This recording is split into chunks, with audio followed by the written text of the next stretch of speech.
정치평론가 이강윤의 오늘.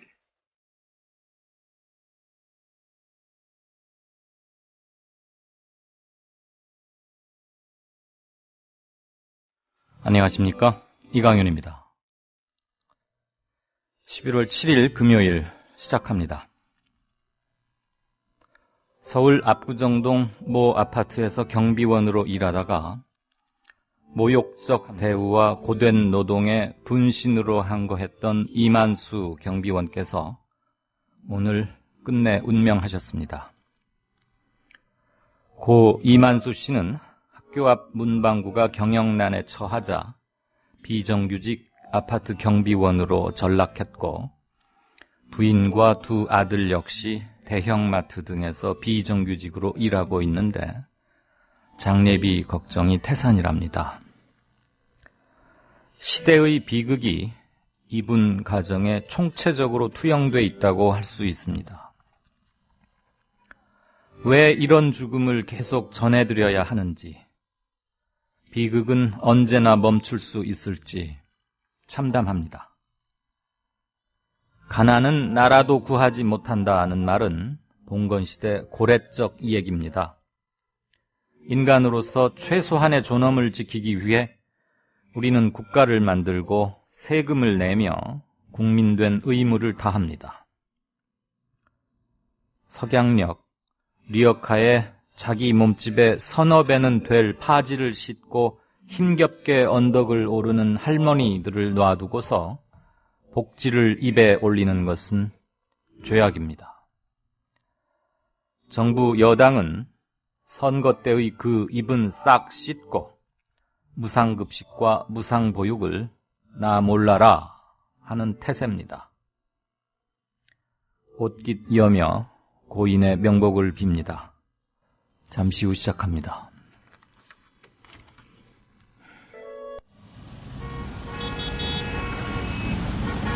부장님, 대리운전은 뭐 부를까요? 아, 대리운전 블랙박스 주는 1800-6606 대리운전이 있지 않은가? 아, 20회 이용시 블랙박스를 주는 1800-6606 블랙박스 대리운전이요?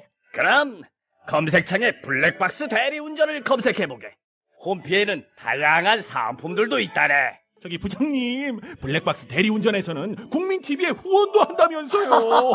자네도 블랙박스도 주고 후원도 하는 1800-6606 이용하게. 역시 대리운전은 1800-6606.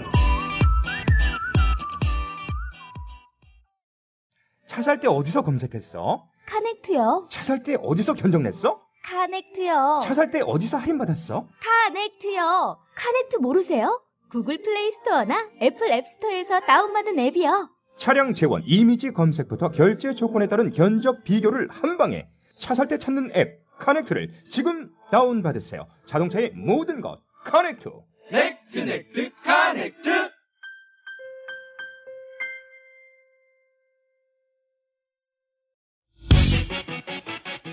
이웃나라 일본 연금 제도는 어때? 2012년 기준으로 일본은 모든 국민에게 기초연금 77만 원을 지급하고 노동자에게는 별도로 후생연금 208만 원을 주고 공무원들에게는 공무원연금 282만 원을 지급한대. 그럼 국민들에게는 기초연금 77만 원에 208만 원을 더해서 285만 원을 주는 거네. 그렇지. 일본은 공적연금만으로 노후생활 70%를 책임져 주는데 우리나라는 사적연금과 국민연금 모두 합해서 노후생활 보장률이 30%밖에 안 돼. 그래? 우리나라와 일본 차이가 많이 나네? 국민 여러분, OECD 국가 중 공적연금 수준이 가장 낮은 나라가 일본입니다. 공무원연금을 낮출 게 아니라 국민연금을 공무원연금 수준으로 높여야 합니다. 공적연금 강화, 국민 여러분과 함께 만들어가겠습니다. 전국 공무원 노동조합. 주문번호, 상담번호 어떻게 알리지? 또 그 광고비는... 걱정 마세요. 번호를 따로 알릴 필요 없이 말로 거는 1636 말하는 전화면 해결됩니다. 외우기 힘든 번호 대신 1636 누르고 상호명을 말하면 바로 연결됩니다. 우와, 이렇게 간단할 수가. 신청하려면 어떻게 해야죠? 네, 1636 누르고 말하는 전화라고 하시면 상담원이 연결됩니다. 이제 번호 누르지 말고 말로 거세요. 1636 말하는 전화. 사람이 온다는 것은 실은 어마어마한 일이다. 그는 그의 과거와 현재와 그리고 그의 미래와 함께 오기 때문이다. 한 사람의 일생이 오기 때문이다. 정현종님의 시처럼 한 아이의 일생을 만나는 마음으로 교육하는 학교가 있습니다. 아이들에게 고향이 될 작은 시골 학교, 16년의 대안학교 푸른꿈 고등학교에서 아이들을 기다립니다. 문의 전화는 063-323-2258 검색창에 푸른꿈 고등학교를 검색해보세요. 네, 한 주의 마지막 금요일이라고들 흔히 하는데 토요일, 일요일에도 일하시는 분들 많죠. 아파트 경비원으로 일하다가 승용차 안에서 분신했던 분, 다시 한번 우리를 슬프게 참담하게 만듭니다. 자, 뉴스 브리핑 시작하죠. 김용민 PD, 어서 오십시오. 자, 그 뉴스까지는 챙기지 못했는데 어떻게 되셨다는 겁니까? 오늘 끝내 운명했습니다. 아이고, 이런. 내가 아까 오프닝으로 한 거고. 예. 그 타살이네요. 사회적 타살이죠. 예. 사회적 타살. 아니, 그 지난번 병원에 계실 때도 글쎄요, 그 이후로는 어떤지 모르겠습니다만은 CBS 라디오하고의 인터뷰에서 그 부인 되시던 분이 네. 아무도 안 찾아왔다. 아파트 측에서? 네. 그 부인 되시는 분은 뭐 대형마트, 아주 유명한 대형마트 업계 1위라는 거기에서 간접 고용 형태의 비정규직으로 일하고 계시더군요. 빈소가 한양대 병원 장례식장에 마련이 됐는데 네. 사회단체들이 많이 거들고는 있습니다만 가족들이 너무 참담해하는 거 참아 볼 수가 없었습니다. 진짜 화가 납니다. 예. 이제 이 체력 안배라는 말이 있듯이요. 분노 안배라는 걸 또 해야 될 것 같습니다. 분노할 일이 너무 많으니까 분노를 잊지는 말되 네. 분노와 당위심만으로 해결되는 현실에서 해결되는 것은 없다는 것. 그것도 함께 잊지 마십시다. 네. 자, 지금 정부하고 시도 교육감들 팽팽한데 일단은 두세 달 정도는 무상 누리과정 이거 편성은 하기로 했고 그렇지만 결국은 중앙정부가 근본적 해결책을 만들어야 한다 이런 입장을 공식 발표했죠. 이 사람들이 말이죠. 도대체 무슨 얘기를 하냐면요. 무상보육은 해야 된다. 근데 니들 돈으로 하라. 이 얘기고요. 무상급식은 그거 뭐 꼭 해야 되느냐. 돈이 없는데. 이 이야기입니다. 네. 깡패 아닙니까? 그 둘 다 누구 공약이었죠?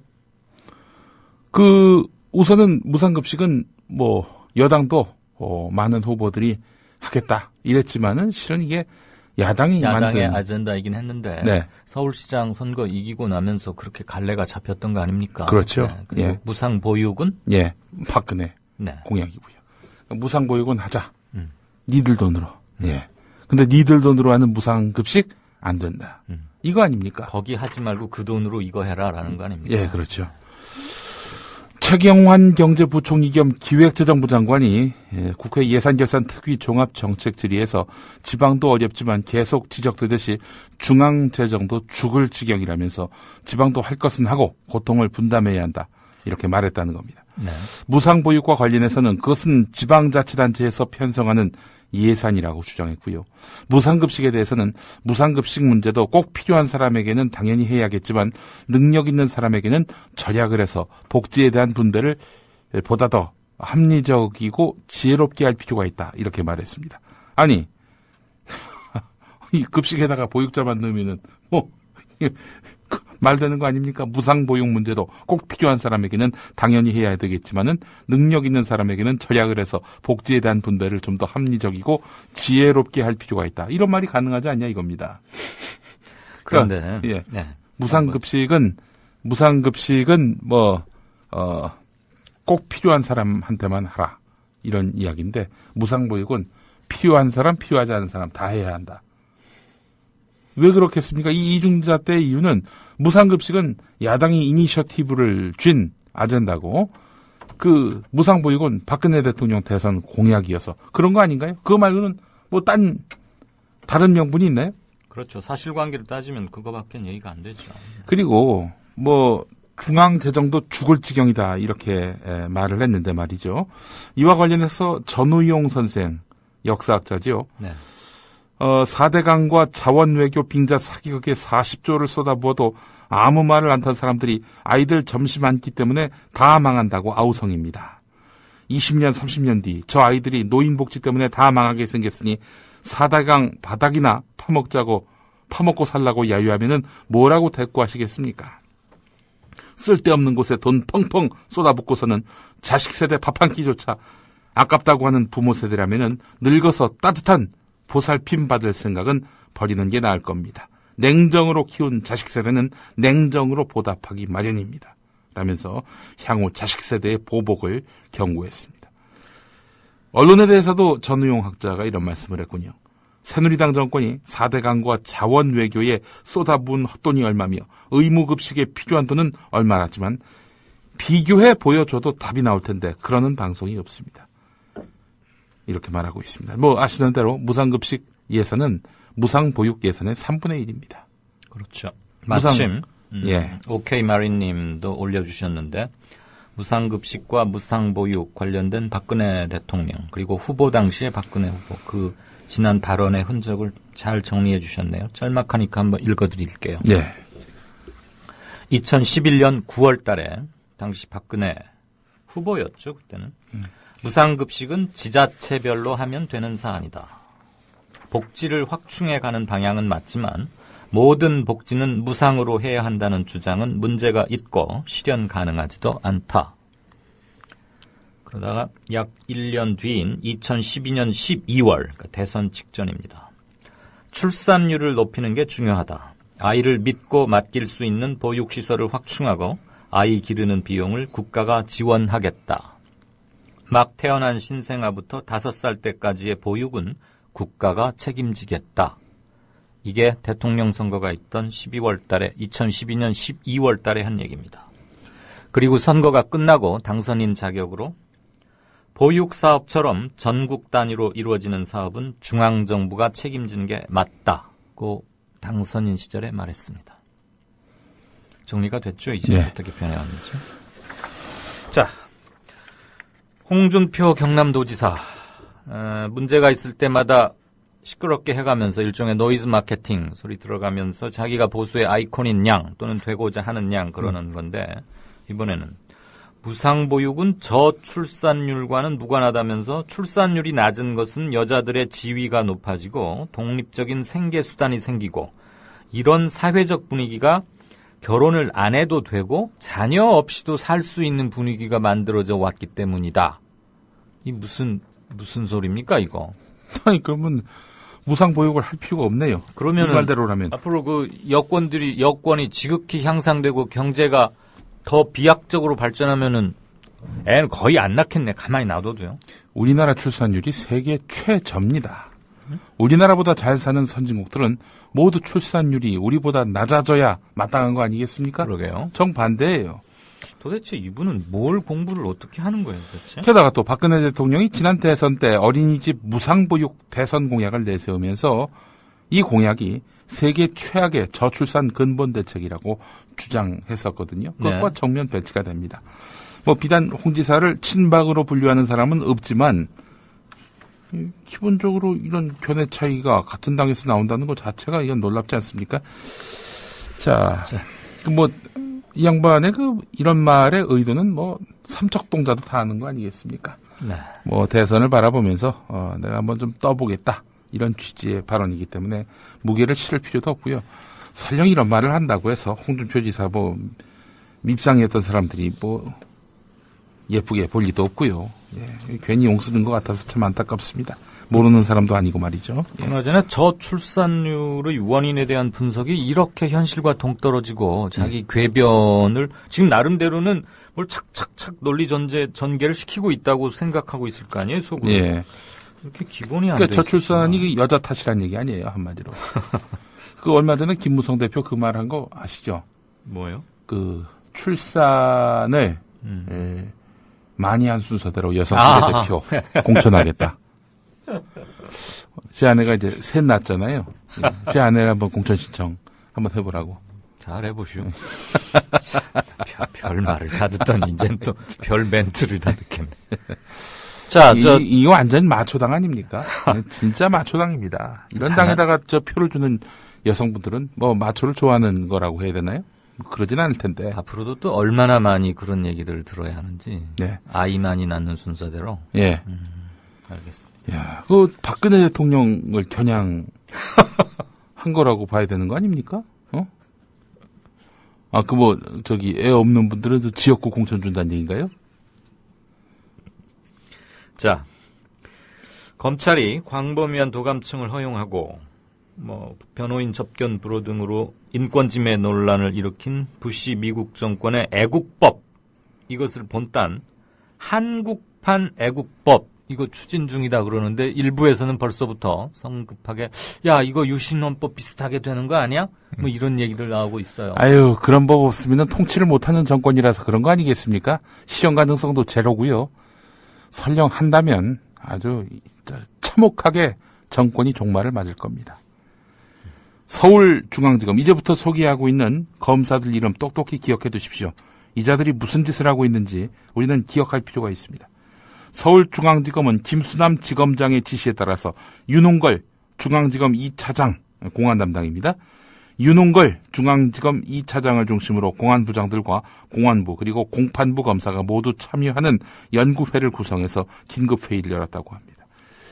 이 회의에서 일선 검사들이 간첩 사건 수사, 공판 과정에서 현실적으로 부닥치는 문제 등을 토로했다고 하는데, 특히 최근 남측 인사의 이메일에서 북한 통일전선부가 작성한 지령이 발견돼도 북한에 있는 문건 작성자를 우리 법정에 세워야만 증거 능력을 인정받을 수 있다는 법원의 판결처럼 현실적으로 불가능한 증거 수집을 요구하는 증거법을 개정해야 한다는 주장이 제기됐다. 오늘 조선일보가 보도를 한 내용인데요. 네. 자, 이런 것들은 한마디로 얘기해서 최근에 민변이 간첩 혐의를 받고 있는 사람에게 법률적 조력을 하는 과정에서 결국 법리의 빈틈을 확인하고 간첩 혐의 무죄 판결을 받아내지 않았습니까? 네. 검찰은 민변 소속 변호사들이 조직적인 수사, 재판 방해 행위를 하고 있다. 이렇게 규정하고 네. 이런 민변을 규제할 수 있는 방법이 없는지 이걸 고민하다가 광범위한 도감청 허용 그리고 변호인 접견 불허 같은 이런 인권 침해 논란을 불사하고 한국판 애국법을 추진하려 한다. 이런 얘기입니다. 네. 자, 그렇다면 유신시대 이래 처음으로 초헌법적 법률 개정을 추진하는 것이라 아니할 수 없겠죠. 예. 헌법 위에 군림하는 초헌법적 악법. 미국은 물론 전 세계로부터도 지금도 호된 질타를 받고 있는 이런 법들. 과연 추진할 수 있을까요? 이 법을 바꾸려면은 아마도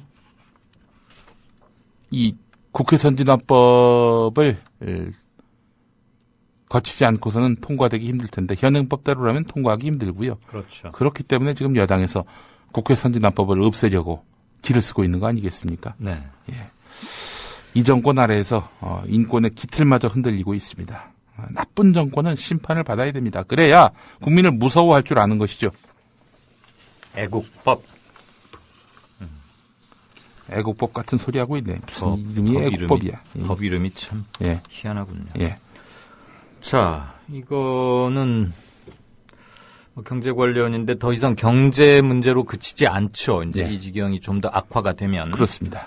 경기도의 중대형 아파트 가격이 3.3제곱미터, 그러니까 옛날 기준으로 평당 1,000만 원 선이 무너졌다. 예. 그러면서도 계속 값이 떨어지고 있다. 이거죠. 아니, 초이노믹스 어디 갔습니까?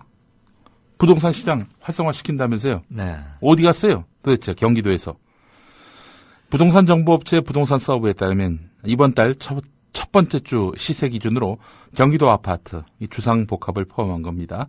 188만 2,167가구의 평당 평균 매매가는 905만 원으로 집계됐습니다. 이 가운데 중대형 아파트 그러니까 85제곱미터를 초과하는 경우 평균 998만 원으로 집계가 돼서 2006년 시세조사 이래 가장 낮았습니다.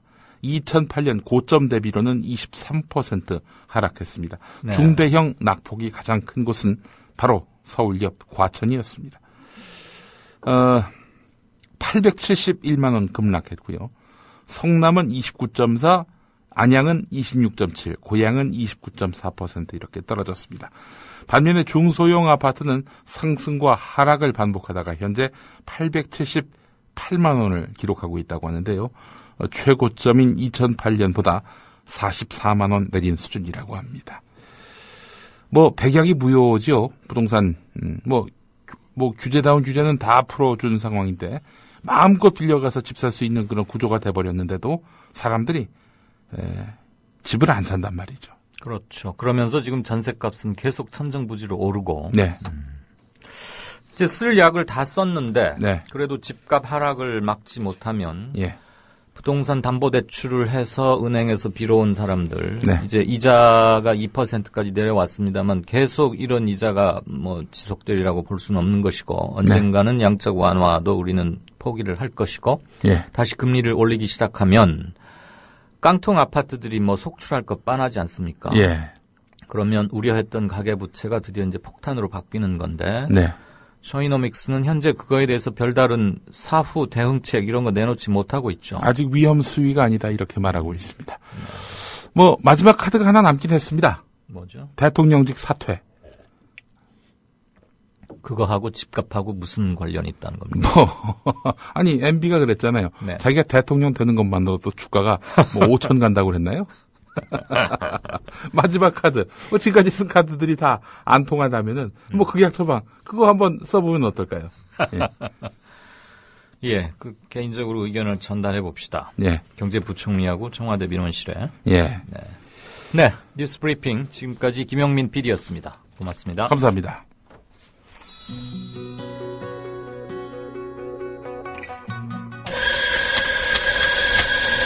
미디어 협동조합이 만든 카페 아시나요?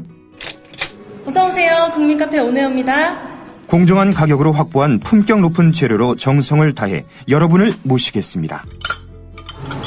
커피 나왔습니다. 맛있게 드세요. 지식이 있고 공감이 있는 강연이 있고 즐거움과 행복이 넘치는 공연이 있는 공간. 서울 마포구 월드컵로 37 웰빙센터 지하 1층 국민카페 오네어로 여러분을 초대합니다.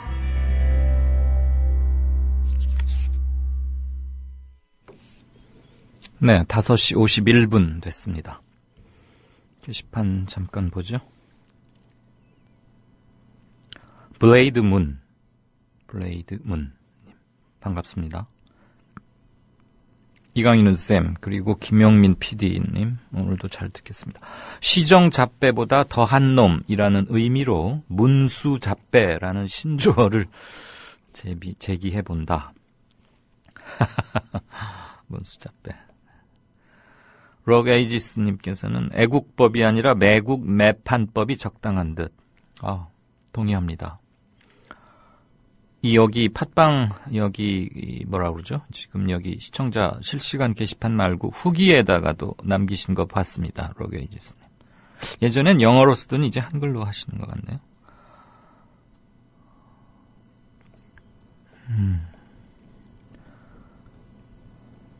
잠깐만요. 이게 무슨 얘기죠? 사도 요한께서 뭘 올리셨는데 여민정? 여민정이 누굽니까? 여민정.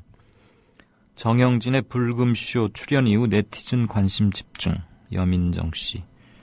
사진은 상당히 좀 뭐랄까요? 파격적인데요. 이분이 저는 처음 들어본 이름이라. 롯데 야구단 정말 그건 어떻게 된 건지 모르겠어요. 왜 그런 걸 했는지 선수들 밤에 어디 나가서 술 마시고 이런 걸 체크하려고 그런 생각을 할 수는 있었겠지만 그거를 전국 8개 도시에 롯데 선수단이 묵게 될 호텔 아마 1년간 장기 계약을 하는 모양이죠. 거기 사람들하고 미리 이렇게 다 논의를 해서 CCTV로 다 찍어가지고 이렇게 건네받고 이런다고 그러더군요. 그거 참 그렇게 기본적인 인권에 대한 생각들은 도무지 안 하는 모양이죠. 그냥 통제 대상, 물건 자기 마음대로 할 수 있는 것, 필요하다면 그 무엇도 하는 것, 이런 건가 봐요.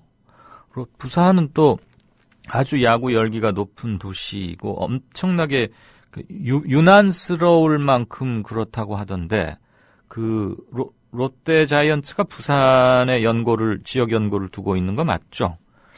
부산 팬들이 어떻게 반응을 보일지 1인 시위도 하고 그런다는 얘기 들었는데 참 충격적이었습니다.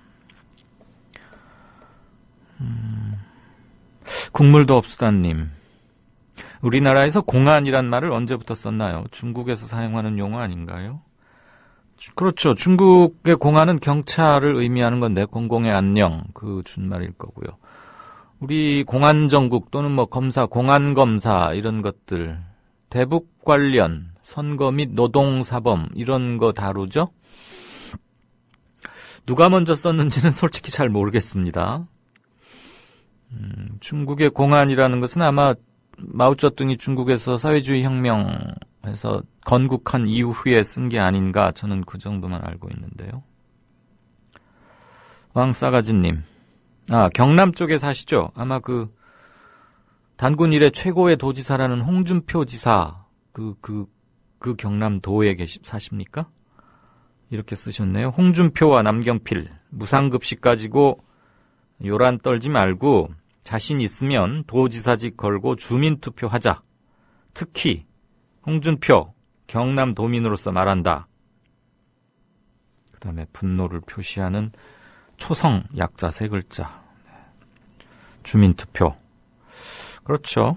주요 정책에 대해서 우리 주민투표할 수 있고, 주민 소환제도 같은 것도 할 수 있고 말이죠. 오세훈 씨가 한번 했던 건데, 이게 각 도별로가 아니고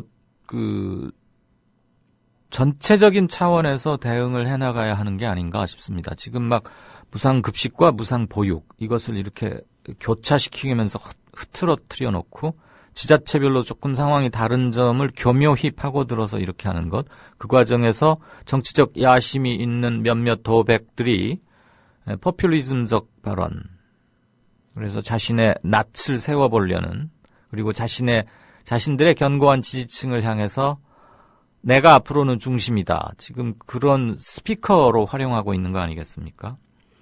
대단히 위험한 지경에 처해 있습니다.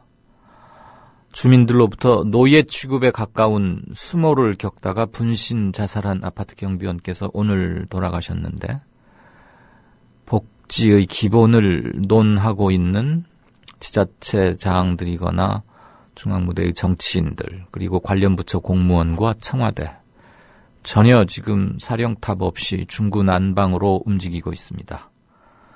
다가오는 겨울, 또 어떤 참극들이 벌어지지 않을지, 입이 방정이라고 하지만 벌써부터 너무 걱정이 돼서, 우려가 돼서 드리는 말씀입니다.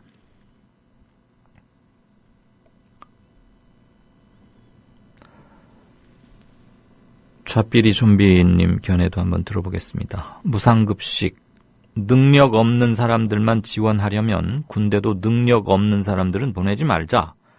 대한민국에서 한 달 100만 원 받아서 어떻게 살아갈 수 있는가? 돈 잘 벌고 힘있고 능력 있는 분들의 자제분이나 군대를 보내라. 그런데 실상은 그렇지 못하다. 이런 말씀이시죠. 네, 그리고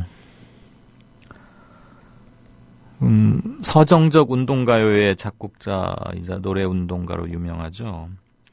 윤민석 님이 잊지 않을게 끝까지라는 세월호 참사 추모 음반을 냈더군요. 음원을 기증해서, 그거들 형편이 되시면, 또 관심이 있으면 사거나 이런 것도 의미가 있을 것 같습니다.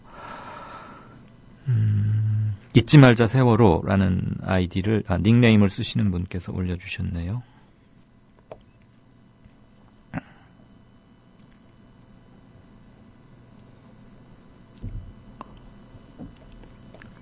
한두 개만 더 볼까요?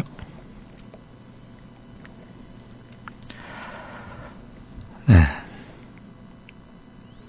로니님께서, 왕싸가지님, 아까 한번 언급했지만, 얼마 전에 국민TV 매체에서 분신한 경비원께서 치료비 때문에 힘들다고 하셔서 십시일반 보냈는데 그러면서 안타까운 마음을 그런 일도 하셨군요.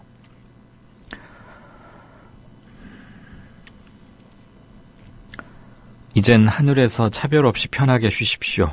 고인의 명복을 빕니다. 슬픈 삐에로님의 조문이었습니다. 혹시요, 저희 청취자분들 중에 출판사를 하고 계시는 분이 계시는지 모르겠네요. 불초 소생이 그동안 썼던 컬럼들하고 몇몇 토론회에서 발표한 토론문, 그리고 이강윤의 오늘의 오프닝 멘트와 클로징 멘트를 저는 하루하루 역사를 쓴다는 기분으로, 하루하루의 소사죠. 소사. 스몰 히스토리.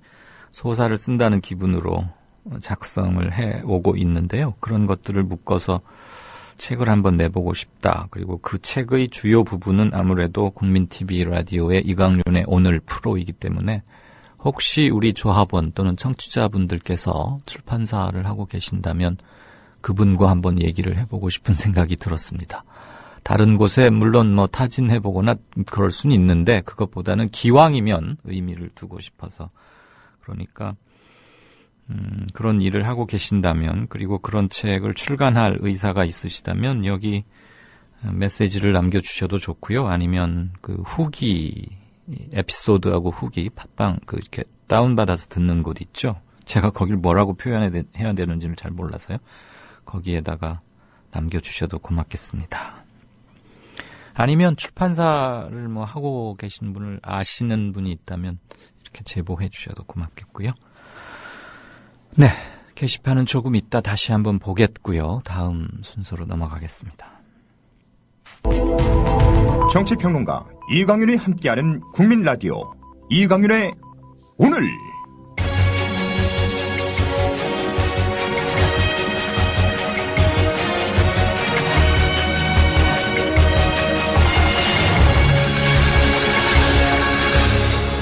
이강윤의 예리한 시각. 이제는 뉴스의 행과 간을 짚어냅니다. 네, 오늘자 한겨레에 실린 녹색평론의 김종철 발행인께서 쓴 특별 시론입니다. 제목은 삼척 주민투표, 국민주권, 그리고 개헌이라는 컬럼입니다. 상당히 긴 글이지만 거의 단숨에 읽힐 수 있을 만큼 문장이 유려하고 논리가 숨이 일관합니다. 우선 그 컬럼의 중요한 도입부를 들으시고 제가 그분 얘기를 해설하거나 크리틱한다는 것보다는 같이 생각하는, 그러니까 몇 대목을 꼽아서 같이 생각해 보고자 합니다. 권력 분산을 위한 개헌 못지않게 시급한 것은 어떻게 민주주의를 살리고 민중 권력을 강화할 것인가 하는 것이다. 국민 발의권과 국민 소환제 등을 도입하고 비례대표제 확대를 위한 선거제도의 혁신이 긴급하다고 할 수 있다. 그러지 않는 한 대다수 국민이 정치로부터 소외되는 과두 지배체제는 계속될 것이다. 10월 초 삼척에서 원전 유치 문제를 둘러싸고 실시된 주민투표는 이 나라 민주주의의 역사에서 매우 중대한 의의를 갖는 사건으로 기록되기에 충분하다. 이 주민투표는 삼척 지역의 오랜 현안을 가장 합리적으로 해결하는 방법이자 동시에 지금 급속히 쇠퇴하고 있는 민주주의를 회생시킬 수 있는 가능성을 분명하게 보여주었다. 네, 아시다시피 삼척 시민들의 주민투표는 중앙정부에 의해서 불법적인 것, 전혀 의미를 부여할 수 없는 것, 그냥 주민들이 알아서 한번 해본 것, 이렇게 완전히 철저하게 무시돼 버렸죠. 그 논리적 근거는 이거였죠. 원전을 짓느냐 마느냐 하는 것은 국가 사무니까, 나라의 일이니까 저 지방 사람들이, 그 해당 고장 사람들이 이거 하느냐 마느냐로 찍고 까불면서 주민투표하고 갑론을박할 일이 아니다. 우리가 정했으면 하는 거다, 이겁니다.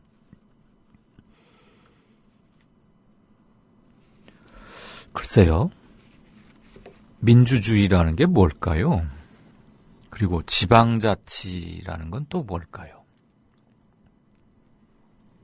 이 재미없는 말씀을 제가 반문 드리는 이유는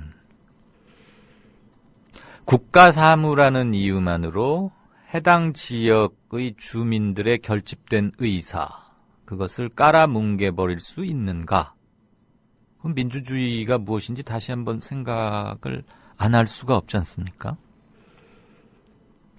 제가 고등학교 때 정치 경제인가 국민윤리인가 도덕 시간인가 이럴 때 배우지 않습니까? 민주주의란 무엇인가?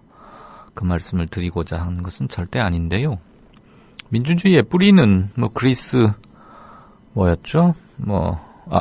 아크로폴리스였나요? 어디 광장에 모여서 그때는 물론 모든 사람들에게 패각 투표권이 주어졌던 건 아니지만 사람들이 자기 견해를 얘기하고 다 들어보고 조개 껍데기로 투표했지 않습니까? 직접 민주주의의 효시인 거죠. 그러다 규모가 커지고 복잡해지고 한 곳에 다 모여서 그렇게 견해를 말할 수 없으니까 이제 대의 민주주의라는 거가 도입되지 않습니까? 시민혁명을 거치면서. 그리고 주권은 국민들로부터 나온다는 개념이 쓰면서 대의 민주주의, 지금 우리가 채택하고 있고 대부분의 나라가 그렇게 하고 있죠. 심지어 입헌군주제, 상징적인 존재인 왕이 있기는 하지만 그래도 주민들의 뜻을 물어서 중요한 국사를 결정하는 민주주의는 왕정 국가에도 지금 다 하고 있습니다.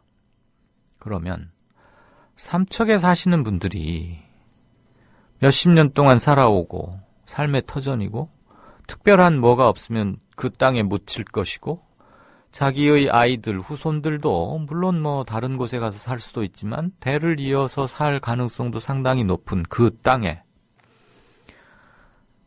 위험한 시설을 우리는 두지 않기를 원한다. 예전에는 무슨 이유가 되었건 먹고 사느라고 바빠서 나라에서 하는 큰 일에 끼어들 엄두도 내지 못했고 그러니까 그냥 그런가 보다 하고 공장도 짓고 뭐도 짓고 할 때 그냥 그랬는데 일본에서 후쿠시마 원전이니 체르노빌이니 미국의 쓰리마일 아일랜드의 그 원자력 발전소의 사고 이런 것들 보면서 생각이 바뀔 수 있는 거 당연한 거 아닙니까? 마치 암스트롱이라는 사나이가 달 표면에 내려서 몇 발짝 걸은 이전과 이후의 인류의 우주관이 크게 바뀌었듯이 커다란 사고나 재앙이 우리의 인식체계의 변화를 가져다 주는 것, 그리고 그 변화로부터 우리가 좀 더 합리적이고 새로운 길을 모색하는 것, 그건 너무나 당연하고 그것을 역사에서는 역사의 발전 이렇게 표현을 하죠. 그런데 국가사무라는 그 중앙공문서 행정조직의 규정체계에나 나오는 그 한마디로 우리는 더 이상 삼척 지역에 원전이 들어서기를 원치 않는다고 표명한 85% 주민들, 찬성률이 85%였어요. 그리고 투표율은 70%니까 그냥 어림잡아 계산해도 7, 8에 56, 전체 삼척 주민, 투표를 하든 안 하든을 떠나서 전체 삼척 주민의 56%는 아무튼 반대한다는 거 아닙니까? 최소 56%가. 그럼 그걸 귀담아 들을 자세는 가져야죠. 저는 그 주민 투표로 당장 기존에 수립되어 있던 원전 이 관련 시설을 백지화하고 무효로 하라 그것은 아닌데, 그래요. 형식 논리로 보면 국가사무니까 국가사무가 지역 주민들의 투표에 의해서 바뀔 수도 있다 이런 조항은 없기 때문에 중앙정부가 참 어정쩡할 수 있다는 건 알아요. 근데 어정쩡해 한다면 그건 최소한의 염치를 아는 사람 같아서 좀 덜 실망스러운데 이건 아예 깡그리 무시를 해버린 거잖아요. 니들이 뭔데 여기에 지금 끼어드는 거야? 이건 급이 달라. 이건 테이블이 다르다고. 이런 태도가 오만하다는 겁니다. 그럼 이번에 실시된 삼척 주민투표의 비합법성 이런 것들을 따지려고 애쓰지 말고 그건 졸렬하죠. 정말 말 그대로 국가사무이고 중앙행정을 논하는 사람들이라면 삼척 주민 가서 전 내려가겠어요. 대통령이나 장관이 그 원자력 관련 정책을 총괄하는 무슨 실장이나 국장 그리고 과장 그다음에 명민한 사무관 몇 붙여가지고 내려가라. 얘기를 좀 해라. 일단 현행법에서는 이렇게 할 수단이 별로 없는데 주민들이 2, 3년 전에는 했을 때는 96%의 높은 지지율로 찬성을 했다가 3년 만에 원전 반대를 내건 시장이 당선이 됐고 무소속입니다. 김양호 시장. 무소속으로 당선되기 쉽지 않죠. 그리고 그 시장이 들어서서 주민들의 의지를 재확인하기 위해서 했던 주민투표. 그러니까 이거는 무슨 정치색이 있는 거고 무소속 출신의 시장이 쇼하는 거다. 자기 지지도를 확인하고 중앙에다가 한번 돌판매질하고 쇼함으로써 다음번 재선을 확실히 하기 위한 안전판이다. 이런 식으로 섣부르게 정치평론가처럼 해석하려고 하지 말고요. 행정하는 사람들은 정치하는 사람들은 아니지 않습니까? 주민들의 뜻이 확인이 됐으면 왜 3년 전에는 96% 찬성이었는데 불과 3년 후에 거의 정반대의 85% 반대가 나왔는지 그 연유도 한번 따져보고 지난번 선거가 문제가 있었는지 이번 선거가 문제가 있었는지도 따져보고 그건 중앙선관위 보고 따져보라고 하면 되는 거죠. 필요하면 수사를 할 수도 있는 것이고.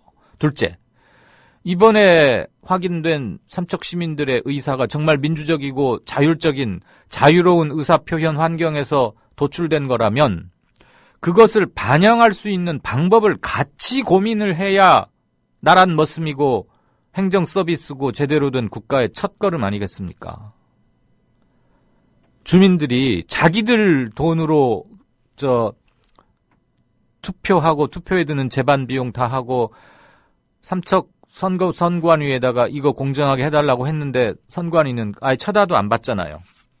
중앙에 물어봤더니 이건 법에 근거가 없는 투표니까 뭐 관여할 수도 없다 이러면서 뭐 뒷빼고 꽁무니 빼고 이게 무슨 독립적인 기능을 하는 중앙선관위라고 할 수 있겠습니까?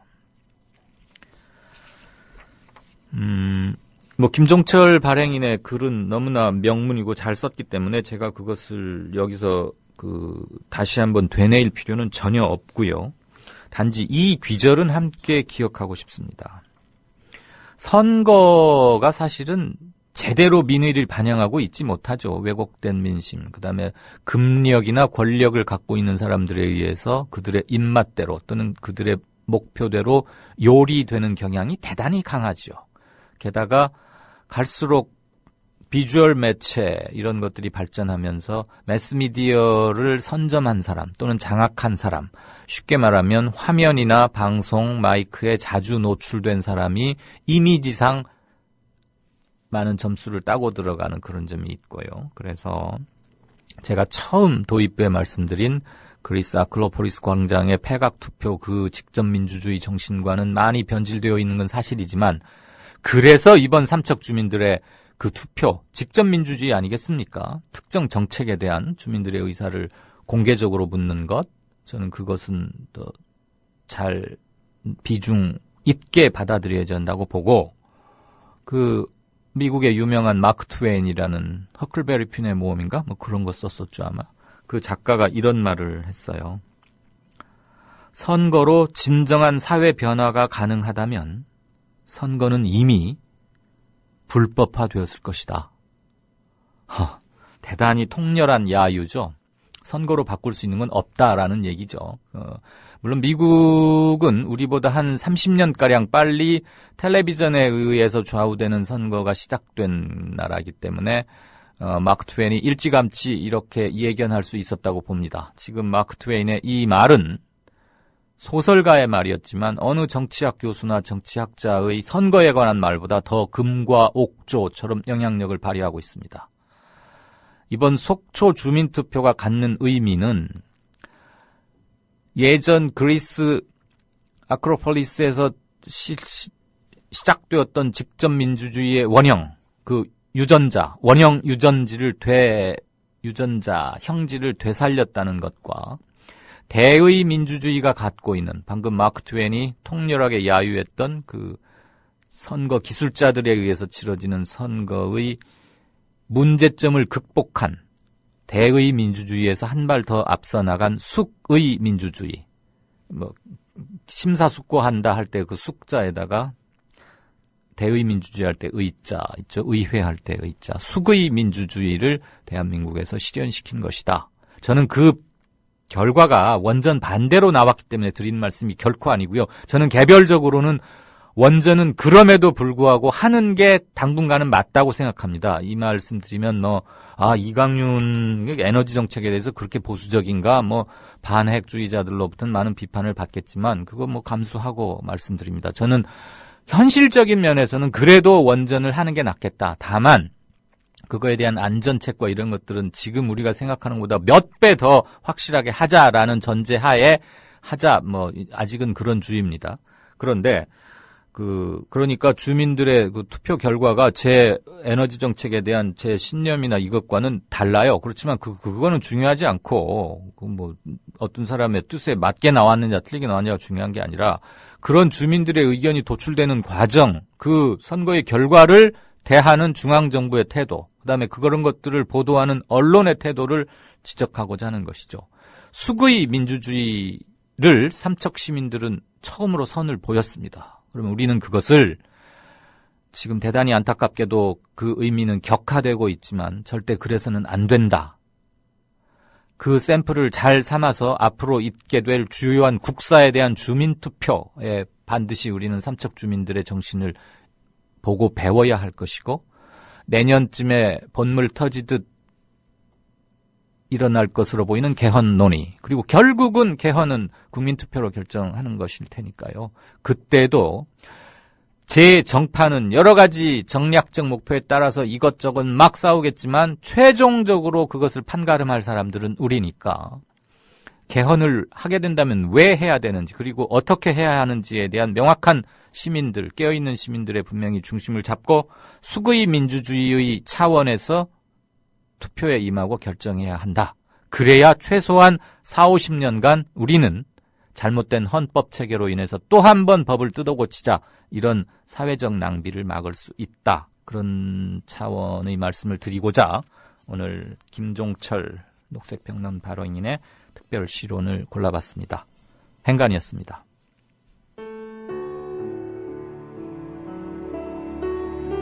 경남 거창에 사는 조합원 백함나무님. 남편의 유언으로 온 가족이 미디어 협동조합원이 됐습니다. 라디오 비평 들으실 때마다 아이고 속이 시원하다 이렇게 하시더라고요. 본인이 먼저 하시고요, 가입을. 예, 그 뜻을 이제 알았기 때문에 손자, 손녀 6명까지 그렇게 이제 다 가입을 하게 됐지. 작고한 부부는 왜 국민TV 조합원 가입, 이것이 이 시대에 꼭 필요한 언론운동이라고 확신했을까요? 가슴 아픈 가족사가 있었습니다. 저는 민족일보 조영수 그분 그때부터 관심을 많이 가지시고 제 동아투이 그때 남편이 광고도 내고 또 한겨레 주주도 되시고 저희 시어른 되시는 분이 보도연맹에 억울한 죽음을 당하셨습니다. 중학교 때 아버지가 억울하게 그리고 옥살이 하실 때 그 도시락을 가지고 감옥에 가서 어느 날 갑자기 이제 총살 당했다는 그런 걸 안 겪었으면은 또 평범하게 살았을 수도 있는데.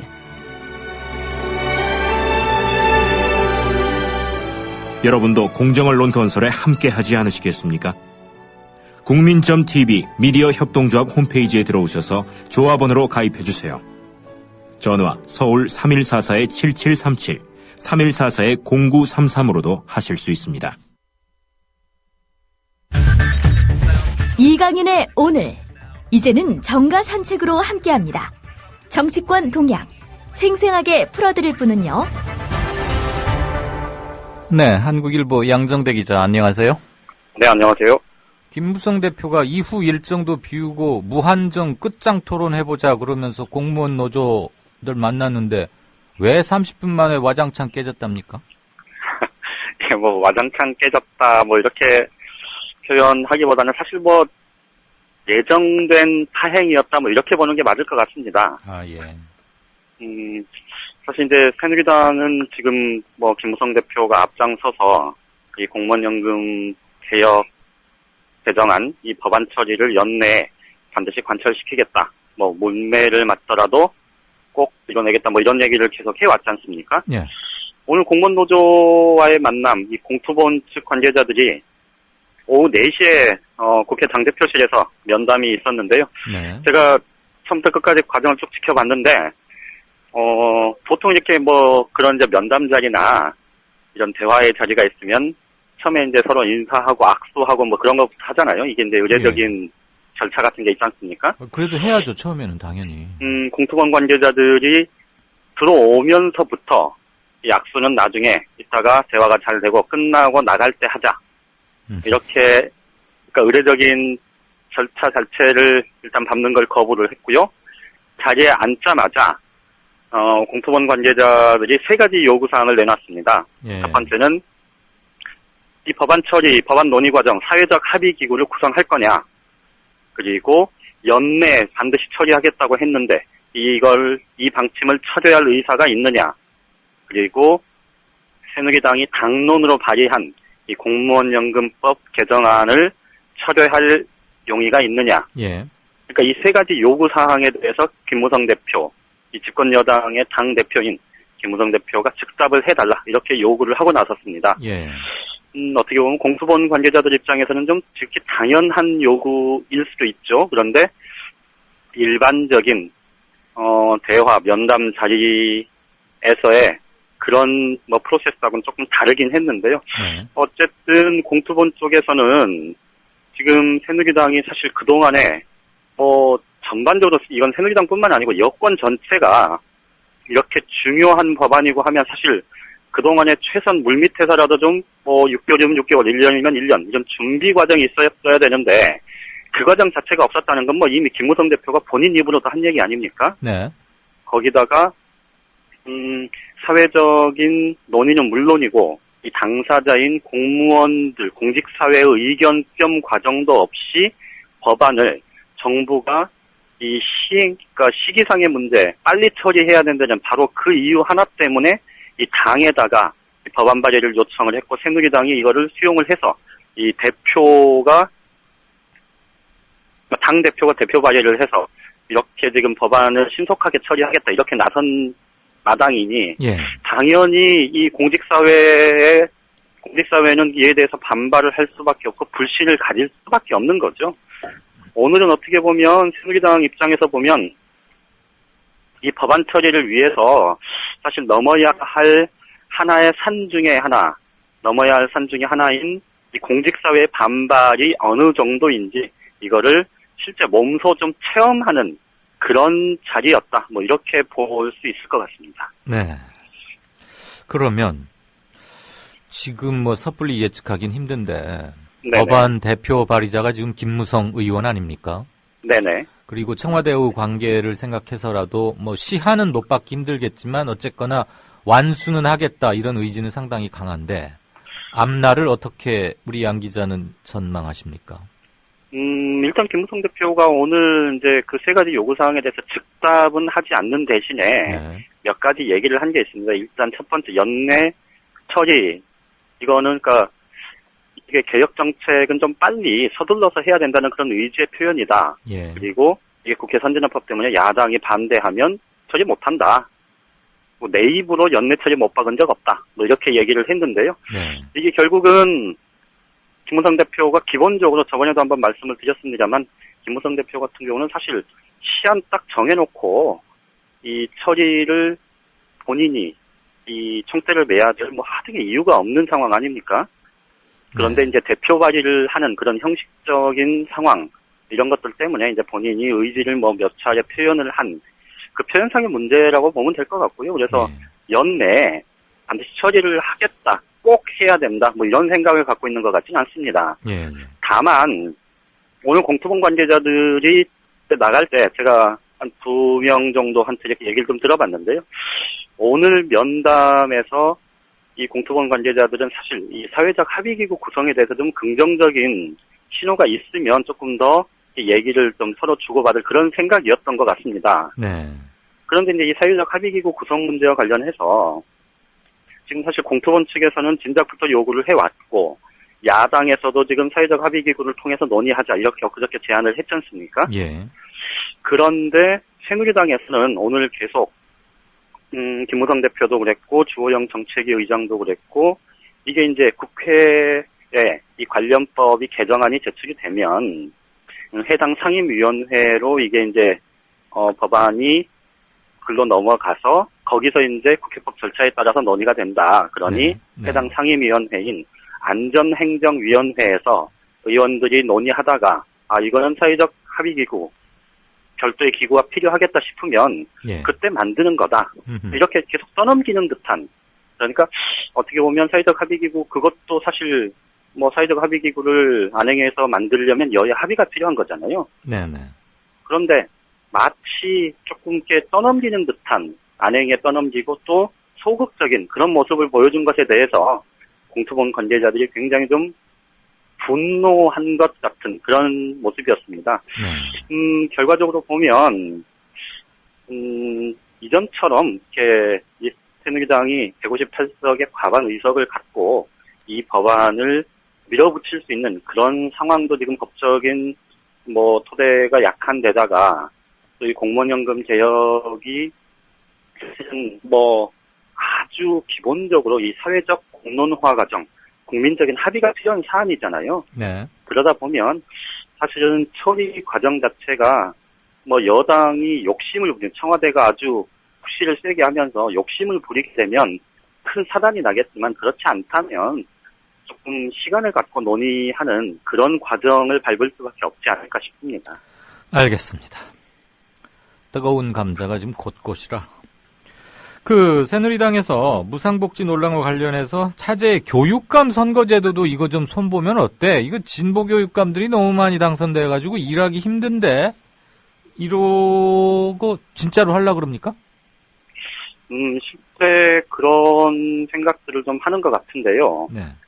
아마 청취자분들도 기억을 하시겠지만, 4월 임시국회에서, 2월 임시국회, 4월 임시국회 때 6.4 지방선거를 앞두고, 이 지방선거 관련한 거, 그리고 교육감 선거 관련한 거, 이 논의가 좀 일부 있었습니다. 예. 그때 새누리당이 일관되게 주장했던 게 바로 교육감 선거 제도를 개선하자, 이런 거였는데요. 이게 이제 개선인지 개혁인지 모르겠습니다만, 네. 그때 주장해왔던 게 그겁니다. 광역단체장 후보하고 차라리 여기도 정당 공천을 해서 런닝메이트제, 그러니까 정당 공천은 아니더라도, 네. 이 교육감 후보 같은 경우는 정당이 공천하지 않더라도 실질적인 사실상의 런닝메이트제로 운영을 하는 게 어떠냐. 아니면 광역의회에 청문회를 포함한 인준 과정을 거쳐서 이 광역단체장이 그 시도 교육감을 임명하는 이런 임명제로 전환하자 이런 주장들을 계속 했었습니다. 그거는 그러니까 네. 그런데 이제 그때 야당에서는 이게 교육자치, 지방자치의 근간을 훼손하는 거다 이렇게 반대를 했었고요. 그래서 이 선거제도라는 게 여야 합의가 없으면 사실 처리가 불가능한 상황 아닙니까? 예. 그래서 이제 그때는 결국 유야무야 됐었는데 이번에 이 무상복지 관련한 이 논란이 커지면서 새누리당에서 어제 오늘 지금 지도부 인사들까지 포함해서 이 교육감 선거제도를 바꾸자. 러닝메이트제로 가든지, 임명제로 가든지, 이런 얘기들을 지금 꺼내기 시작한 겁니다. 예, 그거 참. 딱 하나만 짧게 여쭤볼게요. 양 기자가 네네. 보기에 어때요? 지금. 네. 광역자치단체장이 그 광역 교육감을 임명하자 그러면. 네네. 서울시장이 서울시 교육감 임명하자는 얘기 아닙니까? 그렇죠. 그러니까 네. 홍준표 지사가 경남 교육감 임명하는 거고. 그렇죠. 그런데 예, 예. 행정 예우상으로는 광역자치단체장하고 교육감이 동급이거든요. 그렇죠. 네. 그 자동차 번호판도 전북가 옛날 말로 전북가 1001번이 전북도지사고 1002번이 교육감 1003번이 전북대 총장 그런 시절이 있었는데 어쨌거나 동급에 있는 레벨을 어떻게 동급이 임명을 합니까? 그거는 말이 안 되지. 그렇게 되면 사실 이제 동급으로 안 되는 거지. 하지 않겠다는 취지겠죠. 그렇죠. 그러니까 교육자치는 다시 깡그리 없애고 하부기관의 그냥 기관장으로 격하시킨다는 그렇죠. 얘기 아닙니까? 예, 그러니까 교육감을 사실상 그러니까 기본적으로 말씀하셨던 대로 이게 이제 굉장히 모순되는 상황이기 때문에 결과적으로 보면 이 국민들이 사실 어렵게 일궈낸 이 지방자치, 교육자치의 예. 근간이 훼손되는 그런 상황으로 갈 수밖에 없는 거죠. 그렇죠. 네. 당연히 이건 논란의 소지가 굉장히 큰 거죠. 그렇습니다. 어떻게, 그러니까 지자체, 우리가 풀뿌리 민주주의를 어떻게 시작하게 됐는가를 그렇게 먼 과거가 아니니까 거슬러 올라가다 보면 그 생각이 얼마나 위험한 발상인지는 쉽게 만날 수 있을 것 같습니다. 그리고 좀 더 본질적으로 보면 사실 지금 어제도 잠깐 말씀을 드렸습니다만 이 무상보육 문제 그리고 무상급식 문제 이게 네. 사실 지금 정부 여당이 주장하는 거는 뭐 좀 쉽게 얘기하면 그런 거지 않습니까? 이게 형들 누나들한테 들어갈 이 세금 빼내서 동생들 지원해주자 뭐 이런 거니까 그렇죠. 이게 얼마나 어처구니가 없는 얘기입니까? 그러니까 예. 출발 자체가 사실은 굉장히 좀 어처구니 없게 출발을 했기 때문에 네. 이 말도 안 되는 그런 이 교육감성거 제도를 선보겠다 이런 식의 결론을 뭐 갖게 되는 것 아닌가 하는 뭐 그런 생각이 듭니다. 그 비유 아주 똑 떨어지네요. 형 거 뺏어다가 동생 거 입히자. 그나저나 요즘 한국일보가 뭐 안팎으로 좋은 소식이 많이 들리던데 무엇보다도 지금 뭐 한국일보가 이제 다시 회생을 위해서 기자들이 똘똘 뭉쳤지만 특종들을 굉장히 많이 합디다.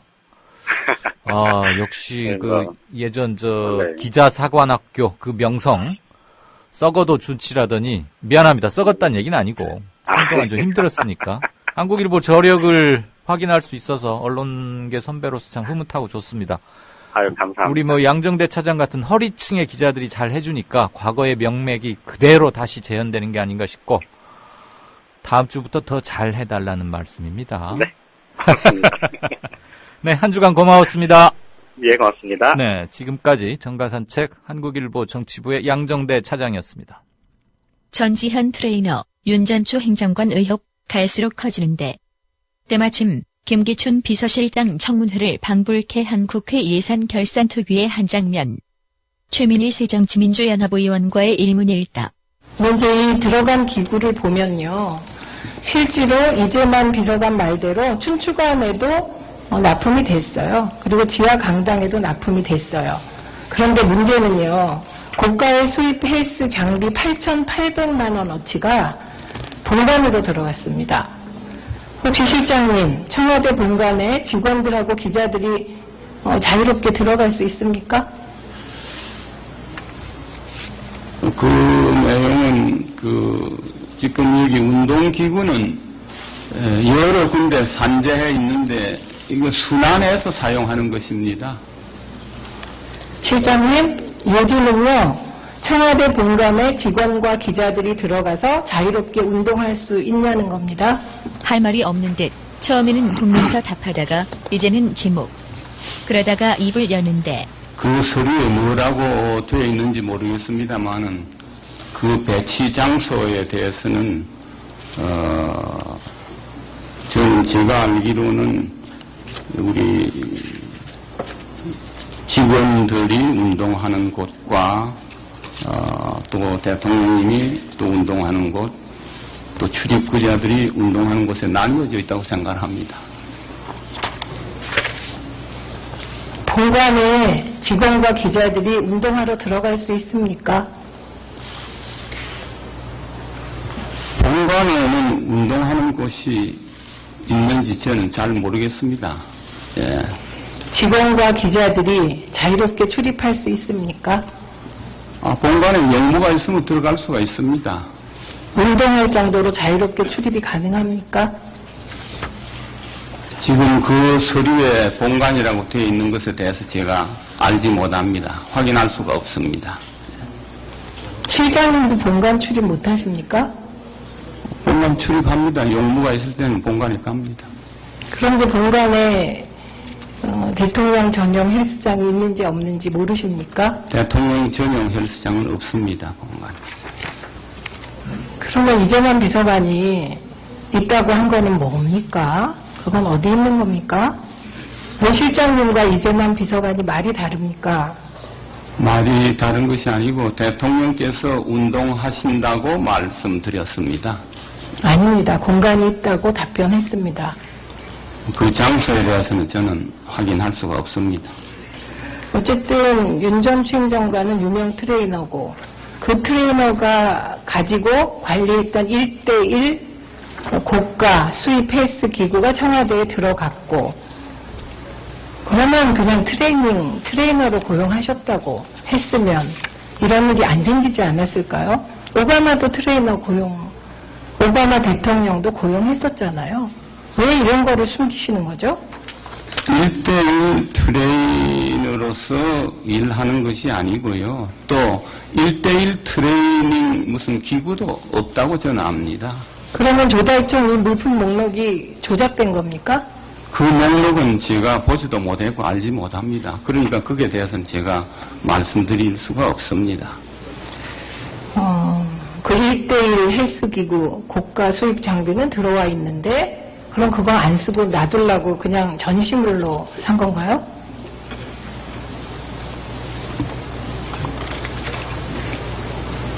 동문서답 아니면 확인 못 해준다며 발뺌. 그러다가 막다른 골목에 이르렀는데 쓰는 사람은 없고 아무나 출입 못하는 본관에다가 두고 이럴 거 뭐하러 샀느냐는 질문. 그러나 김기춘 실장. 청와대 운동기구는 순환해서 이곳저곳으로 옮겨가면서 사용한다는 말씀을 드립니다. 1대1 장비는요, 순환할 수가 없다니까요. 개인 장비입니다. 위기 탈출을 위한 김기춘 실장의 마지막 대응 카드가 또 있었으니. 죄송합니다. 여기서는 잘 안 들립니다. 지금 여러분께서는 정치평론가 이강윤이 진행하는 이강윤의 오늘을 듣고 계십니다. 이강윤의 오늘은 팟캐스트 포털 팟빵에서 다시 들으실 수 있습니다. 의견과 건의가 있으시면 게시판에 남겨주세요. 네, 시골에 계신 부모님께는 귀뚜라미 보일러를 놔드려야겠고 김기춘 실장님께는 보청기를 하나 드려야겠군요. 귀가 잘 안 들리신답니다. 국제뉴스 비껴보는 시간입니다. 프레시안의 윤재석 위원 오셨습니다. 안녕하세요. 네, 안녕하십니까. 반기문 얘기부터 시작해볼까요? 네, 정치 얘기라고 얘기할 것 같아서 제가 미리 말씀드리면, 최근에 말도 많고 탈도 많은 이 반기문 신드롬에 대해서 국제기자적 시각에서 한번 하려고 그러는데요. 뭐냐면, 우선 대부분 언론이 어제 그 사설에 이렇게 썼어요. 유엔 사무총장 임무를 성실하게 수행 중인 반 총장을 국내 정치권이 더 이상 흔들지 말라. 준엄하게 꾸짖고 있는 그런 사설들이 연달아 실렸더라고요. 네. 그걸 보면서 제가 조금 코웃음이 나던데, 왜냐하면 이 반기문 총장은 국내에서 아무리 떠들어도 권아무개 이런 양반들 박아무개 떠드는데 반 총장 스스로는 별로 동요가 없을 거라고 저는 봅니다. 네. 왜냐하면 세간에 알려진 것과 달리 이분이 상당히 정치적인 성향이 강한 분입니다. 제가 보기에는 그래요. 어떤 점이 그렇죠? 증거가 있습니다. 몇 가지. 우선 이 반기문 총장이 유엔 사무총장 될 때 사실 미국이 굉장히 반대를 했어요. 그래서 미국이 지지했던 후보는 크다니에프스키라고 폴란드 대통령을 지낸 사람이었습니다. 그런데 그럼에도 불구하고 반기문 총장이 어떻게 됐느냐 하면 국제적 지명도는 크다니에프스키가 좀 높았나요? 그럼 이제 국제적 지명도를 어떤 각도에서 보느냐에 따라서 다른데, 지명도로 보면 반 총장이 더 높을 수도 있죠. 요게 설명을 드리겠습니다만은 2000년대 초에 기억하실 거예요. 한승수 당시 유엔 총회 의장을 잠시 했었던 적이 있어요. 그때 이 반 총장께서 비서실장을 하셨거든요. 그런데 그때 유엔에 근무를 하면서 유엔 주재 그 아프리카 국가 대표부 대사들 축구 배고프잖아요, 솔직히. 누가 밥이나 삽니까? 근데 이 반 총장이 당시에 이분들하고 스킨십을 많이 했어요. 소위 갈비집에도 데려가고 그랬겠죠.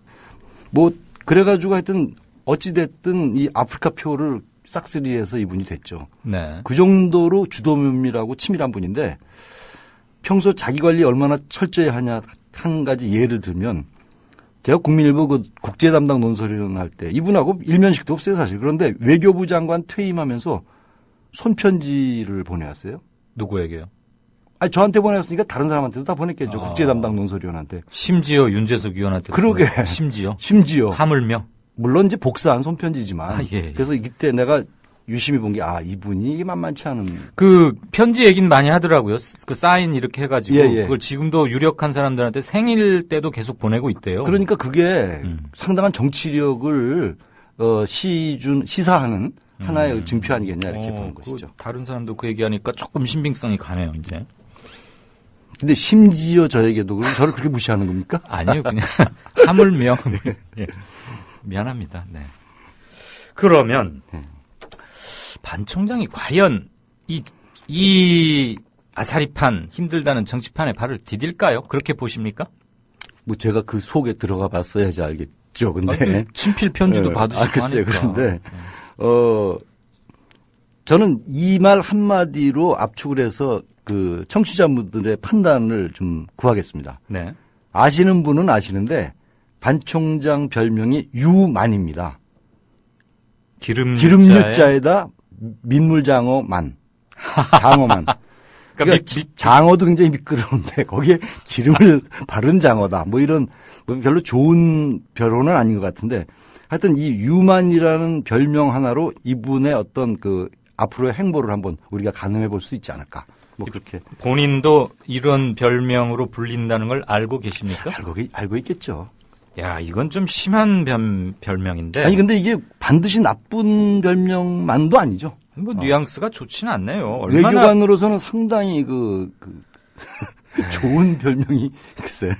그러니까 외교관에게 요구되는 덕목이라 함은 점잖고 매너 있고 의중을 함부로 드러내지 않되 예스와 노를 분명히 하지 않으면서 아주 그 완곡한 표현으로 상대방을 제압하는. 그런데 기름 바른 민물장어라 그러니까 얼마나 뺀질뺀질하면 저럴까? 저는 그 생각이. 아니 저는 뭐 거기에 대해서 코멘트를 안 하겠습니다. 아니 제 어휘 감각이 좀 남다르네요. 아무튼 유만 알았습니다.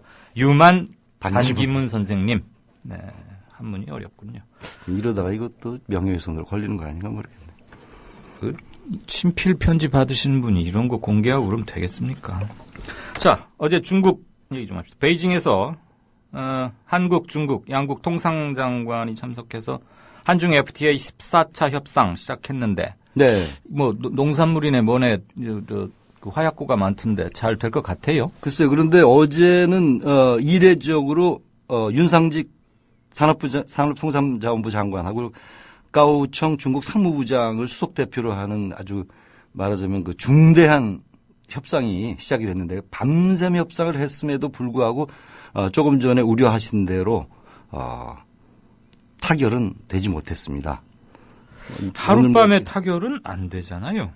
아니 이게 14차 회의이기 때문에 그동안에 협상을 굉장히 많이 13차 동안 했는데 이제 요번에 장관급이 나섰다는 것은 뭔가 난제가 있으니까. 그러면서 요번에 한번 타결 줘보자라는 어떤 나름대로의 양쪽의 결심 의지가 있었는데 그럼에도 불구하고 이제 밤샘 협의에서 타결이 안 되는데 조금 전에 하셨다시피 그 지뢰가 좀 있습니다. 네. 중국에 대해서 우리나라는 이렇게 얘기하죠. 공산품 시장의 조기 개방을 해라. 예. 그럼 중국은 또 뭐냐? 우리 농수산물 시장을 우리 농수산물을 좀 많이 사라. 그렇죠. 현재보다 더 높은 수준의 그 문을 활짝 열어달라. 근데 이게 둘 다 그 만만치 않은 간단치 않은 그런 과제란 말입니다. 쟁점이란 말입니다. 예. 그리고 이게 이왕 그 FTA 얘기가 나왔으니까 한 가지 더 오늘 들어온 소식을 전해드리면 네. 신화통신 보도인데요. 다음 주 베이징에서 에이펙 정상회담이 열리지 않습니까? 네. 이때 중국 측에서 발제를 한다고 그럽니다. 아시아 태평양 자유무역지대.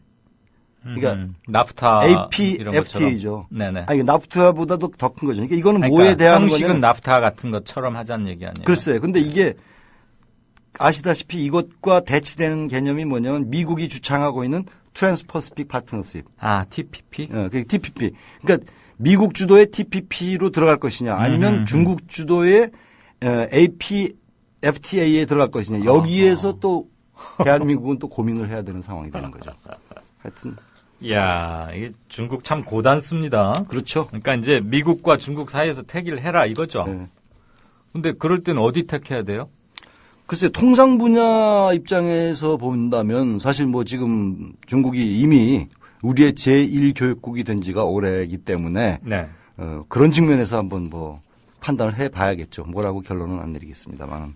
아니, 이럴 때는 딱 결론을 내주셔야 듣는 맛이 있는데 저 같으면 아니 굉장히 현명하신 청취자들께서 다 판단하시겠죠. 알겠습니다. 한중 FTA 최대 쟁점은 뭡니까?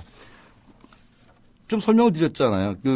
역시 농산물, 공산물. 네. 그러니까 이제 비율. 거기에다가 이제 자질구레한 것들이 또 있습니다. 서비스 시장 개방하고 비관세 장벽 해소와 품목별 원산지 기준. 이게 굉장히 애매하지 않습니까? 그렇죠. 원산지. 이런 것들에 대해서도 어떻게 할 것이냐에 대해서 견해차가 상당히 있는 것으로 알려져 있습니다. 그리고 진짜 중요한 것 두 가지 쟁점. 하나는 우리는 중국에 대해서 공산품 시장의 조기 개방을 요구하고 네. 중국은 우리나라에 대해서 농수산물 시장의 문을 더 활짝 열어라. 이렇게 얘기합니다. 알겠습니다. 네. 자, 지난주에 미국산 첨단 무기 구매 관련해서 오프닝 멘트로 말씀드린 기억이 나는데 조금 더 자세히 들어보겠습니다. 우리가 미국의 첨단 미사일 방어 시스템 패트리엇 3 네. 도입하기로 결국 최종 구매 계약 사인했지 않습니까? 네. 그러면 한국형 미사일 방어 체계 구축에 본격적으로 나선 걸로 봐야 됩니까, 이제? 뭐 일단 그렇게 봐야 되는데 여기서 이제 몇 가지 짚어봐야 될 점이 있습니다. 물론 조금 전에 말씀하신 대로 이 팩3는 이른바 킬체인과 함께 미국으로부터 전시작전 통제권 환수 이거의 중요한 양대 축이라고 할 수 있겠는데 그래서 한국형 미사일 방어 체계 구축이 이제 필요한 건데 그렇기 때문에 이게 하나의 우리가 전자권 환수를 연기하면서 또 덤터기를 쓴 건 아닌가. 네. 전 또 그런 생각도 하지 않을 수 없는 그런 상황이 돼버립니다. 예. 그러면 뭐 예상되는 문제점 이런 것들 어떻게 짚어볼 수 있을까요? 예. 지난 시간에도 한번 말씀을 드렸지만 FMS, Foreign Military Sales는 이 미국 정부가 품질을 보증한 방산업체의 무기나 군사 장비를 미국이 외국으로 수출할 때 적용하는 정부 간 직거래 계약 제도죠. 네. 군수업체를 대신해서 정부가 물자를 넘겨주면 해당 국가가 나중에 비용을 이제 정산하는 방식인데 예. 문제는 기술 이전이 되지 않습니다. 팔아먹기만 하고 네. 안 알려진다 그냥 이거죠. 완전한 소비자일 뿐입니다. 두 번째, 수출할 때 철저히 미국 의회의 승인과 통제를 받아야 합니다. 그러니까 이거는 무기의 종속화가 영구히 고착된다는 뜻이죠. 아무튼 돈 주고 사오면서 별의별 꼴은 다 보네요. 아이고 참 짜증나서. 자, 이거 저도 어제 제목만 봤는데 이걸 왜 이렇게 했을까 좀 궁금했어요. 미국이 오사마 빈 라덴 결국 가서 사살했다고 발표했지 않습니까? 그렇죠. 2011년 5월 초였죠. 정말 근데 진짜 오사마 빈 라덴이 죽은 건 맞아요? 그건 맞는 것 같습니다. 그것까지는 맞는데. 그런데 어제 네이비 실이라 그럽니까? 미국 해군 특전단이 오사마 빈 라덴을 직접 사살한 대원의 이름 뭐 이런 걸 미국이 공개한 게 아니라 미국 언론이 공개한 거죠. 예, 미국 워싱턴 포스트의 이 당사자라고 주장한 로버트 오닐 올해 38살인데 네. 예비역 상사입니다. 뭐 아시다시피 미 해군 특전단은 세계 최강의 특수부대죠. 예. 네. 정말 타의 추종을 불허하는. 근데 오늘 하여튼 BBC와 로이터, AFP 등 뭐 외신들이 난리가 났는데 네. 물론 이제 시발은 워싱턴 포스트입니다만은 오닐이 이렇게 인터뷰를 했습니다. 자신은 네이비실 최정예인 팀 6에 소속됐었고 미국이 파키스탄 아보타바드에 있던 빈라덴의 은신처를 기습할 때 빈라덴의 침실로 가장 먼저 진입한 6명 중 1명이었다. 네. 빈라덴이 잠깐 문 앞에 나타났을 때 맨 앞에 있던 실 대원이 그러니까 동료가 네. 사격을 했지만 빗나갔다고 판단해서 자기가 쐈다. 그리고 첫 발이 그 빈라덴 추정 인물의 이마에 맞았기 때문에 즉사했을 것이라고 생각했다. 이렇게 주장을 했습니다. 예. 죽은 거 맞다고 생각해야죠. 그렇게 음모론에 충만하신 진행자인 줄 몰랐는데. 아니요. 그 시신을 이렇게 딱 보거나 그래야 이렇게 속 시원이 확인이 되는데 미국이 빈 라덴 사살의 증거로 공개했던 것 중에 그 시신 관련은 없었지 않습니까? 그렇죠. 그러니까 뭐 너무 처참해서 그랬을 수도 있고요. 물론 누굽니까? 이라크의 그 후세인의 경우는 아주 처참한 모습을 또 공개했죠. 했잖아요. 그러니까 했죠. 제가 그러죠. 그땐 참 끔찍했는데. 또 음모론까지. 아까 예. 그래도 본인 스스로 신원을 공개하는 그거는 좀 궁금해하는 분들이 많을 것 같아요. 그렇습니다. 그래서 이제 몇 가지 의구심에 대해서 스스로도 나름대로 소명을 하고요. 오닐 스스로.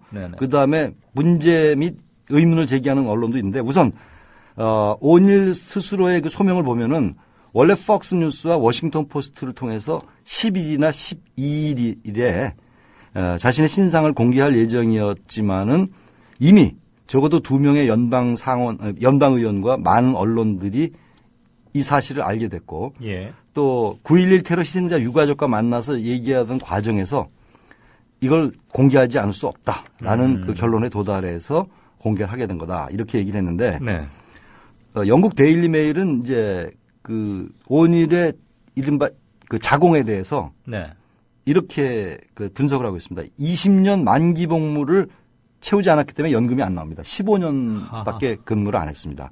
그렇기 때문에 건강보험이나 연금 같은 혜택이 이제 없고요. 결국 이제 생계형 고백 아니냐 이렇게.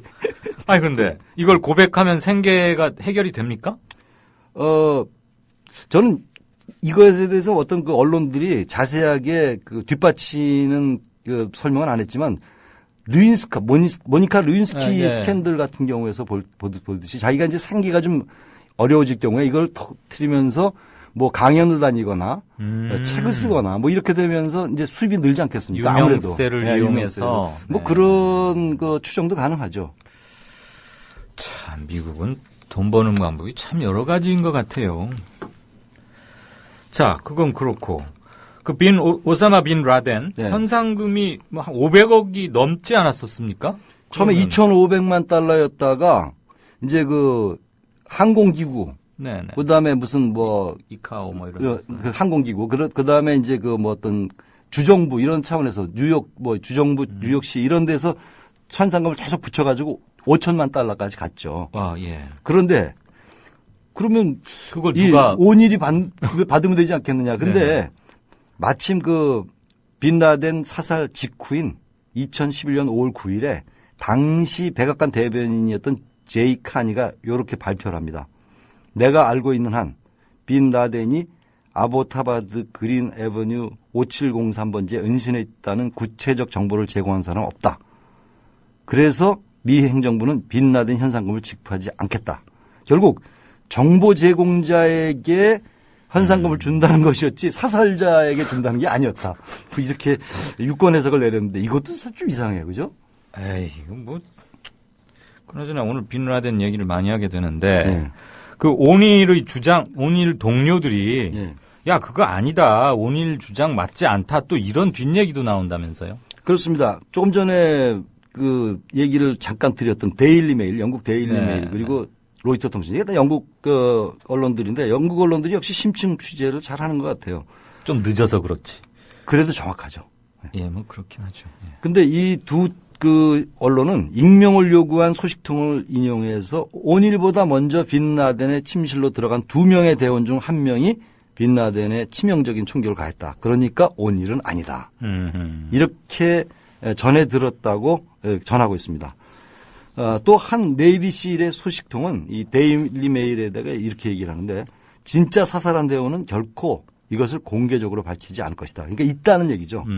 그리고 작전에 투입된 아까 말씀드렸던 팀 6 대원들은 이에 대해서 공개적으로 얘기하지 않았기 때문에 오닐이 진실을 얘기하지 않았을 가능성이 있다. 크다. 이렇게 주장을 했는데. 생계형 고백이어서 사실이 아닐 가능성도 좀 냄새가 나긴 나는 거 아닙니까?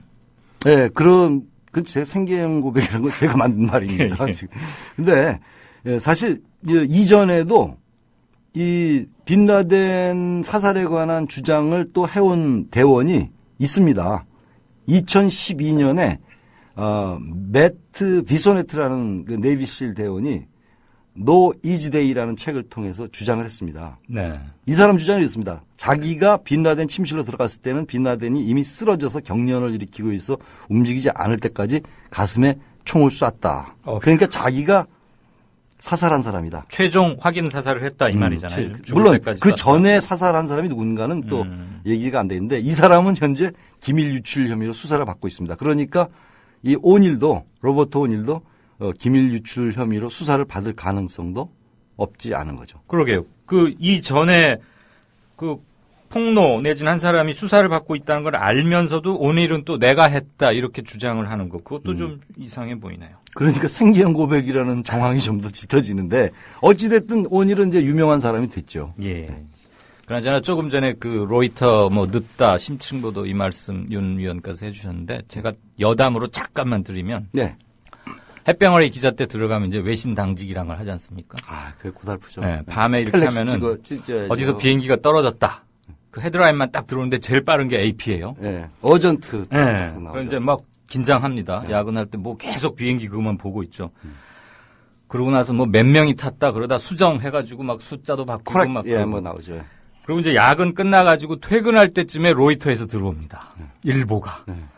어디 동방 몇 도 어느 지점에 무슨 항공기 소속에 몇 명이 숨졌고 무슨 걸로 지금 현재 블랙박스를 찾기 위해서 뭐 하고 있다라고 장문에. 그거 번역해서 스트레이트 쓰고 박스 쓰면 끝나요, 사실. 근데 이제 그때는 신문 마감이 끝날 때라. 그렇죠. 네.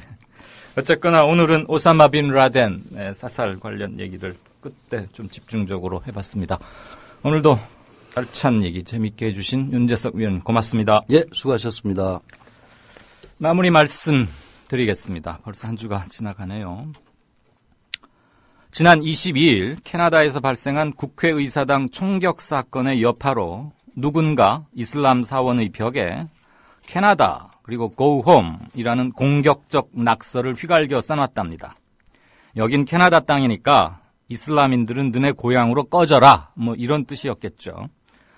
이 낙서를 본 인근 주민들이 그것을 지우고 그 위에 가지 마세요. 여기가 당신들의 집이니까요. 그러니까 You are home이라는 글을 남겼답니다. 이 소식이 사진과 함께 페이스북을 통해서 알려졌습니다. 그러자 나는 무슬람 사람인데요. 정말 눈물이 납니다. 또는 저는 미국인인데 캐나다 이주를 진지하게 고민하게 됐습니다. 이런 댓글이 훨씬 많았답니다. 하나된 미국을 강조하는 용광로 합중국주의의 미국과 달리 각 민족의 개별성을 인정하는 모자이크 다원주의를 택한 캐나다 정신 그리고 캐나다식 통합주의가 발현된 사례가 아닌가 생각됩니다. 우리도 외국인 노동자 200만 명 시대에 접어들었습니다. 이강윤이었습니다. 들어주셔서 고맙습니다. 월요일에 뵙죠.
여기